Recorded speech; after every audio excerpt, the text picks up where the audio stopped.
Çocuklar neden çizgi filmi sever? Çünkü çocuklar çizgi filmleri yapıları gereği, çizgi şekillerinden dolayı ve düşünme şekillerinden dolayı çok severler. Bundan dolayı çizgi filmler bazen bal içinde zehrin verilmesine ya da tam tersi direkt balın içinde aspirin verilmesine de vesile olabiliyor. Bundan dolayı çizgi film başlı başına çok güzel bir araç olarak kullanılabilirken aynı zamanda çok kötü, yanlış şeylere sevk edilecek bir şey olarak kullanılabilir. Çocuklar biz yetişkinlerden çok daha farklı şekilde düşünür. Bu farklılık bizden daha az ya da daha az kaliteli düşünüyorlar anlamında değildir. Akıl yürütme şekilleri çok daha farklıdır bize göre. Bundan dolayı çizgi film onlara daha çok hitap eder. Renk, görüntü, görüntülerin hızlı akması, şekil yapıları bunlar çocuklara çok fazla hitap ederler. Bundan dolayı çizgi filmler çocukların gelişimi için çok çok önemli bir yerde. Bundan dolayı çizgi filmleri doğru şekilde, doğru biçimde evlatlarımızla buluşturacağız. Eğer ki kontrolsüz bir şekilde bunu yaparsak maalesef bal içinde zehir vermeye çalışan yapılar ki şu an bu çok büyük bir oranda ve çok fazla sayıda var. Bunlar evlatlarımızı zehirleyerek maalesef çok sıkıntılı, çok sorunlu, problemli yerlere yönlendirebiliyorlar. Çizgi film karakterleri başlı başına bir modeldir, rol modeldir. Bundan dolayı evlatlarımıza bir rol model sunarken o çizgi film karakterinin yapısına, durumuna bakmamız lazım. Diyelim ki herhangi bir çizgi film karakterine denk geldik. Bu karakter nasıl davranıyor? Nasıl bir kahramanlık sergiliyor? Nasıl problemleri çözüyor? Bunları görmemiz lazım. Bir problem çözmüyorsa ve sürekli çocuklarımızı yanlış yönlendirecek tehlikeli hareketlerde, riskli davranışlarda bulunuyorsa bu karakter başlı başına bal içinde çocuğumuza zehir vermeye yönelik oluşturulmuş bir karakter demektir. Bizim yapacağımız şey belli. Evlatlarımızla beraber oturacağız. Onlarla beraber gerekirse seyredeceğiz ve bu seyrin sonucunda çocuğumuz oradaki karakteri nasıl anlamış, nasıl yorumlamış, ne olarak algılamış bunu öğrenmemiz gerekiyor. Bu en önemli noktalardan bir tanesi. Bizim tarihimizde, kültürümüzde başlı başına çok önemli figürler var. Bu figürlerin çizgi filme aktarılması gerekiyor. Bunları karakter olarak karşımıza aldığımızda evlatlarımız örnek alacağı çok önemli karakterlerle karşı karşıya kalmış oluyor. Ve o zaman daha gönül rahatlığıyla evlatlarımızı çizgi film seyrettirebiliriz. Tabii bu da her durumda çizgi film, televizyon, ekran sınırlı olmak şartıyla olması gerekiyor. Çünkü biz bu sınırı ortaya koymazsak ekran dediğimiz olay çocuğun direkt beyniyle alakalı olduğundan dolayı beyin gelişimi, zihinsel gelişim bu konuda olumsuz etkilenecektir. Çünkü çocuk asıl olarak gerçekte büyümeli ve gerçek karakterlerle büyümeli, onları örnek alarak büyümelidir. Ve bu da gerçek hayatta yaşayarak olabilir ancak. Çocuklar daha küçüklükten itibaren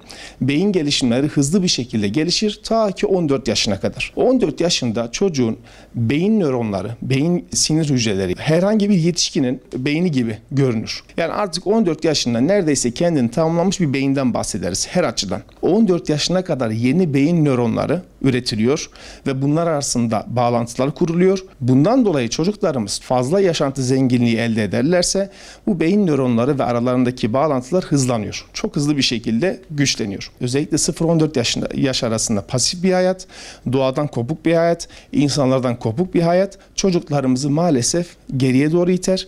Beyin gelişimlerini, zihinsel gelişimlerini engeller. İşte ekran tam olarak bu noktada bizim için çok ciddi bir risk teşkil ediyor.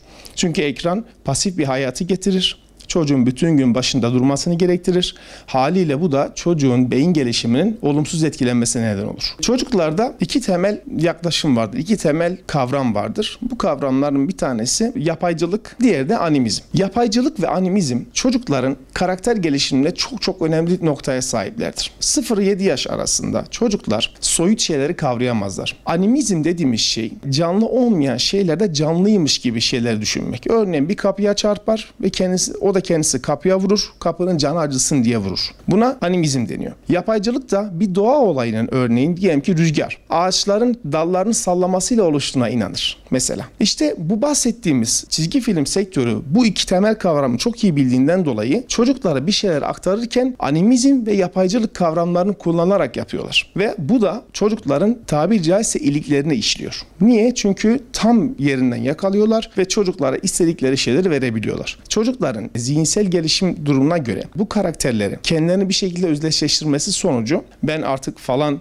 karakterim diyerek kendini bu şekilde onunla özdeşleştirerek bir hayal dünyası oluşturuyor ve o hayalde kendini tatmin etmeye çalışıyor. İşte bu anlamda, bu noktada çok önemli bir noktaya geliyoruz. Biz evlatlarımızın yolundan gitmesini istediğimiz karakterlerle çocuklarımızı buluşturursak, bu başta çizgi film karakterleri olmak üzere, evlatlarımız o zaman o kişinin yaptığı şeylere doğru gider. Örneğin falanca çizgi film karakterini çok seviyor diyelim. Bu çocuk sadece o çizgi filmle yetinmiyor. O resmi gördüğü her yerde onu almak istiyor. Onun gibi yapmak istiyor. Onun posterini almak istiyor, çantasını almak istiyor, kalemliğini almak istiyor. Yeter ki onun fotoğrafı üzerinde olsun. Peki biz tarihimizdeki örneğin Fatih Sultan Mehmet Han Hazretleri'nin bir fotoğrafını, onu bir karakter haline getirip çocuklarımıza sunarsak, çocuklarımız bunu kendileriyle o yapaycılık ve animizm yöntemiyle kendilerini özdeşleştirirse, bu çocuklar aynı zamanda bunları çantalarında, kıyafetlerinde görmek isteyecekler ve haliyle ne olacak? Farkında olmadan çocuklar aslında tarih bilinci, din bilinci, kültür bilinciyle yetişmiş olacaklar. Ve dışarıdaki problemli, sıkıntılı tiplere, sıkıntılı karakterlere pabuç bırakmamış olacaklar. Bu bizim için çok çok önemli. Çünkü çocuklar 0-14 yaş arasında